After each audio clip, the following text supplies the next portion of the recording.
नमस्कार दोस्तों, आपका स्वागत है अपने पब्लिकेशन के यूट्यूब चैनल पर। और आज हम बात करेंगे 3 मई 2025 की समसामयिक घटनाओं की और उन पर पूछे जाने वाले प्रश्नों की। तो आइए देखते हैं आज की समसामयिक खबरें। पहली समसामयिक खबर है कि विश्व प्रेस स्वतंत्रता दिवस मनाया गया है। अब इस पर आधारित प्रश्नों को देख लेते हैं। पहला प्रश्न बनता है कि विश्व प्रेस स्वतंत्रता दिवस कब मनाया जाता है? तो इसका उत्तर है कि ये हर साल 3 मई को मनाया जाता है। दूसरा प्रश्न बन सकता है कि विश्व स्वतंत्रता दिवस मनाने का उद्देश्य क्या है? तो इसका उद्देश्य प्रेस की स्वतंत्रता के बारे में लोगों को जागरूक करना है। तीसरा एक प्रश्न बन सकता है कि किस संगठन ने 3 मई को विश्व प्रेस स्वतंत्रता दिवस घोषित किया है? तो इसे को संयुक्त राष्ट्र महासभा ने घोषित किया था। अब इसे कब घोषित किया था, ये प्रश्न ये भी बन सकता है। तो अगला प्रश्न है कि विश्व प्रेस स्वतंत्रता दिवस मनाने का निर्णय किस वर्ष लिया गया था? तो ये निर्णय 1991 में लिया गया था। आइए अब दूसरी खबर देखते हैं। आज की दूसरी खबर है कि वर्ल्ड प्रेस फ्रीडम इंडेक्स 2025 को जारी किया गया है, जिस पर आधारित प्रश्नों को हम देखते हैं। इसमें पहला प्रश्न बन सकता है कि वर्ल्ड प्रेस फ्रीडम इंडेक्स 2025 में भारत की रैंक क्या है? तो भारत की रैंक इसमें 151 है। दूसरा प्रश्न बनता है कि वर्ल्ड प्रेस फ्रीडम इंडेक्स किस संगठन द्वारा जारी किया जाता है? तो इसको रिपोर्ट्स विदाउट बॉर्डर्स संगठन द्वारा जारी किया जाता है। आइए अब ये जान लेते हैं कि रिपोर्ट्स विदाउट बॉर्डर्स संगठन कहाँ स्थित है। इस का मुख्यालय पेरिस, फ्रांस में है। आइए अब ये देख लेते हैं कि भारत की 2024 में रैंक क्या थी। ये 159 थी, यानी इसमें थोड़ा सुधार हुआ है, लेकिन थोड़ा ही सुधार हुआ है। और एक प्रश्न यहाँ ये भी बन सकता है कि वर्ल्ड प्रेस फ्रीडम इंडेक्स 2025 में पहला स्थान किस देश का है? तो वो है नॉर्वे का। आइए अब अगली घटना देखते हैं। अगली घटना है कि IMF ने फिस्कल मॉनिटर 2025 को जारी किया है। इस पर आधारित प्रश्न बनते हैं कि IMF के अनुसार वैश्विक सार्वजनिक ऋण 2027 तक GDP का कितना प्रतिशत हो जाएगा? ये पूरी दुनिया की बात हो रही है यहाँ पर। इसका उत्तर है 117 प्रतिशत से अधिक, यानी सार्वजनिक ऋण GDP के तुलना में 117% उससे ज्यादा हो जाएगा। दूसरा प्रश्न बनता है यहाँ पर कि 2025 में दुनिया का सबसे अधिक ऋण से GDP अनुपात किस देश का है, यानी डेब्ट टू GDP रेशियो। ये है सूडान का।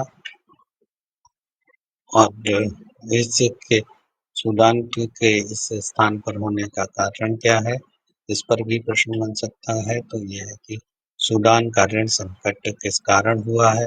तो सूडान का ऋण संकट वहाँ की आंतरिक संघर्ष और गंभीर आर्थिक अस्थिरता के कारण सूडान सबसे अधिक ऋण से GDP अनुपात में आ गया है। आइए अब इससे जुड़े भारत पर आधारित प्रश्न देख लेते हैं। पहला प्रश्न यहाँ ये बनता है कि 2025 में भारत का ऋण से GDP अनुपात कितना है? तो इसको हम देखते हैं, ये अनुपात है 80%। आइए अब अगला सवाल देखते हैं कि भारत का इस रिपोर्ट के अनुसार दुनिया में कौन सा स्थान है? तो ये स्थान है 31वां स्थान। आइए अब अगली खबर की तरफ चलते हैं और जानते हैं उसे कि संसद में समिति अध्यक्षों की नियुक्ति की गई है। और इसमें दो समितियां प्रमुख हैं, एक है प्राक्कलन समिति और दूसरी है संसदीय उपक्रमों से संबंधित समिति। तो इन पर प्रश्नों को देख लेते हैं।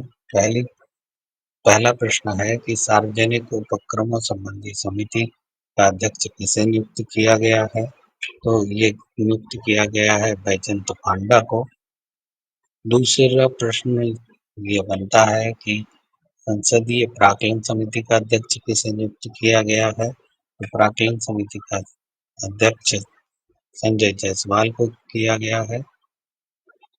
तीसरा प्रश्न जो बनता है वो इन समितियों को लेकर के हम देख सकते हैं। समितियों पर पहला प्रश्न बनता है कि प्राक्कलन समिति में कुल कितने सदस्य होते हैं? तो प्राक्कलन समिति में 30 सदस्य होते हैं। प्राक्कलन समिति में राज्यसभा के कितने सदस्य होते हैं? तो प्राक्कलन समिति में राज्यसभा का कोई सदस्य नहीं होता, ये पूरी तरह लोकसभा की समिति होती है। तीसरा प्रश्न ये बनता है कि प्राक्कलन समिति के सदस्य कैसे चुने जाते हैं? तो ये आनुपातिक प्रतिनिधित्व के आधार पर चुने जाते हैं। एक प्रश्न और बन सकता है प्राक्कलन समिति को लेकर के कि इसके कार्य क्या हैं? तो इसके कार्य हैं सरकारी खर्चों का मूल्यांकन करना और अनावश्यक व्यय यानी जो फिजूल खर्ची है उसकी पहचान करना। आइए अब दूसरी समिति के बारे में भी जान लेते हैं। तो इस पर प्रश्न बनता है कि सार्वजनिक उपक्रमों संबंधी संसदीय समिति में कुल कितने सदस्य होते हैं? तो इसमें 22 सदस्य होते हैं और 15 इसमें लोकसभा से होते हैं, 7 राज्यसभा से होते हैं। इसके अलावा ये प्रश्न बन सकता है कि इसका मुख्य कार्य क्या है? तो इसका मुख्य कार्य सार्वजनिक क्षेत्र के उपक्रमों की कार्यप्रणाली और जो उनके अकाउंट्स की जांच करना है। और ये समिति जांच करके रिपोर्ट किसको सौंपती है? तो ये समिति जांच करके रिपोर्ट संसद को सौंपती है। आइए पांचवी खबर देखते हैं। आज की पांचवी खबर है कि केयरेज रेटिंग्स की 2025 राज्य रैंकिंग जारी हो गई है। इस पर आधारित प्रश्नों को देखते हैं। पहला प्रश्न है कि केयरेज रेटिंग्स की 2025 की राज्य रैंकिंग में पहला स्थान किस राज्य को मिला है? तो इसमें पहला स्थान मिला है महाराष्ट्र को। अब दूसरा प्रश्न कि ये रैंकिंग किन आधारों पर जारी की जाती है? तो इसके आधार होते हैं राज्यों के आर्थिक, सामाजिक और प्रशासनिक प्रदर्शन के आधार पर इस रेटिंग में राज्यों को स्थान दिया जाता है। आइए अब देखते हैं कि ये जो केयरेज रेटिंग्स है ये एक संस्था है, एक एजेंसी है। ये किस तरह की एजेंसी है? तो ये एक क्रेडिट रेटिंग एजेंसी है जो एक महत्वपूर्ण एजेंसी है। इस पर प्रश्न बन सकता है। आइए अब अगला अगली समसामयिक घटना देखते हैं और ये है कि एम फॉर नेचर पहल की शुरुआत की गई है। इस पर आधारित प्रश्नों को देखते हैं। पहला प्रश्न बनता है कि एम फॉर नेचर पहल जो किस अंतरराष्ट्रीय संगठन द्वारा शुरू की गई है? तो ये शुरू की गई है FAO यानी फूड एंड एग्रीकल्चर ऑर्गेनाइजेशन। ये एक अंतरराष्ट्रीय संगठन है, ये वैश्विक पहल है, इसको याद रखिए। इससे आपको सवालों को हल करने में मदद मिलेगी। दूसरा प्रश्न यहाँ ये बन सकता है कि इसका मुख्य उद्देश्य क्या है एम नेचर पहल का? तो इसका मुख्य उद्देश्य देशों को पारिस्थितिकी तंत्र बहाली के प्रयासों की निगरानी और रिपोर्ट में मदद करना है कि वो कैसे अपने पारिस्थितिकी तंत्र को बहाल कर सकते हैं और उन प्रयासों पर उनकी रिपोर्ट जारी करके उनकी मदद करती है करने के लिए इस पहल की शुरुआत की गई है। आइए अब तीसरा प्रश्न जो संभावित हो सकता है इस घटनाक्रम में वो ये है कि एम फॉर नेचर किस पूर्व सफल पहल पर आधारित है? तो वो पूर्व सफल पहल जो थी वो थी एम फॉरेस्ट। इस के आधार पर एक नई पहल जो शुरू की गई वो है एम फॉर नेचर, जिसे FAO ने शुरू किया है। आइए अब सातवीं खबर देखते हैं। सातवीं खबर है कि बुढ़ापा भूपेंद्र नाथ ब्रह्मा की 9 फीट की प्रतिमा का अनावरण किया गया है। इससे संबंधित प्रश्नों को देख लेते हैं। पहला प्रश्न है कि बुढ़ापा उपेंद्र नाथ ब्रह्मा की प्रतिमा का अनावरण किसने किया है? तो इस का अनावरण किया है केंद्रीय गृह मंत्री अमित शाह ने। दूसरा प्रश्न बनता है कि यह अनावरण किस स्थान पर किया गया? ये इम्पोर्टेंट इसलिए हो जाता है क्योंकि जहाँ बोडो जनजाति रहती है यानी असम और पूर्वी उत्तर के क्षेत्र में, वहां पर नहीं किया गया है। इसका अनावरण दिल्ली में किया गया है। आइए अब अगले प्रश्न को देखते हैं कि ये उपेंद्र नाथ ब्रह्मा की किस पुण्यतिथि पर यह कार्यक्रम आयोजित किया गया था? तो यह उनकी 35वीं पुण्यतिथि पर आयोजित किया गया था। आइए अब कुछ प्रश्न उपेंद्र नाथ ब्रह्मा के संबंध में देख लेते हैं। पहला प्रश्न जो बन सकता है वो है उपेंद्र नाथ ब्रह्मा किस छात्र संगठन के अध्यक्ष थे? तो इसका उत्तर है ऑल बोडो स्टूडेंट्स यूनियन के वो अध्यक्ष थे। अगला प्रश्न बन सकता है कि वो किस प्रकार के आंदोलन का नेतृत्व कर रहे थे? तो उन्होंने बोडो लैंड के लिए यानी बोडो लोगों के अधिकारों के लिए शांतिपूर्ण आंदोलन किया था और बोडोलैंड की मांग की थी। आइए अब अगला प्रश्न देखते हैं कि बोडो समुदाय ने उपेंद्र नाथ ब्रह्मा को किस उपाधि से सम्मानित किया था? तो उनको बोडो लोग बोडोफा कहते थे।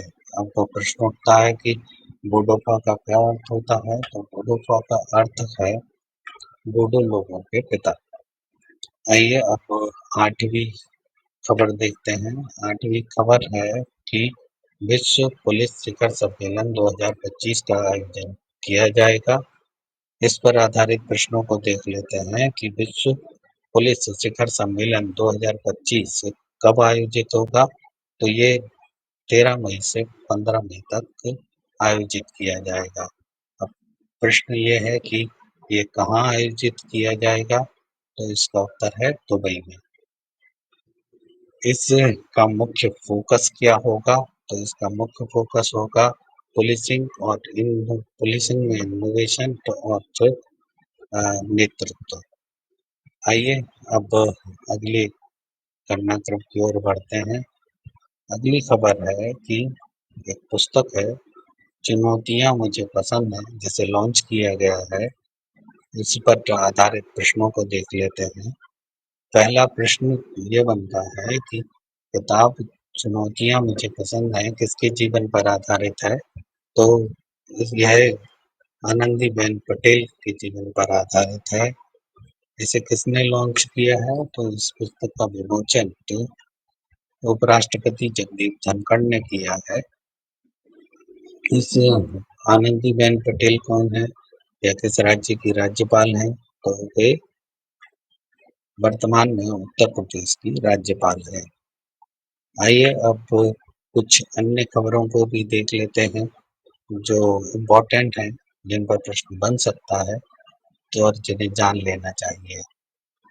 आइए पहली खबर है कि अमितेश कुमार सिन्हा को भारत सेमीकंडक्टर मिशन का CEO नियुक्त किया गया है। दूसरी खबर है कि मध्य प्रदेश ने भारत का पहला AI संचालित real time forest alert system शुरू करके वन संरक्षण के क्षेत्र में एक महत्वपूर्ण पहल की है। तीसरी खबर है कि कांग्रेस की वरिष्ठ नेता और पूर्व केंद्रीय मंत्री गिरिजा व्यास का निधन हो गया है।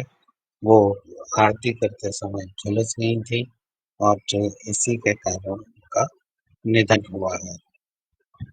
आज के वीडियो में इतने ही। अगर आपको वीडियो पसंद आया तो लाइक, शेयर और सब्सक्राइब करें। कमेंट करके हमें बताएं कि आपको ये वीडियो कैसा लगा। धन्यवाद।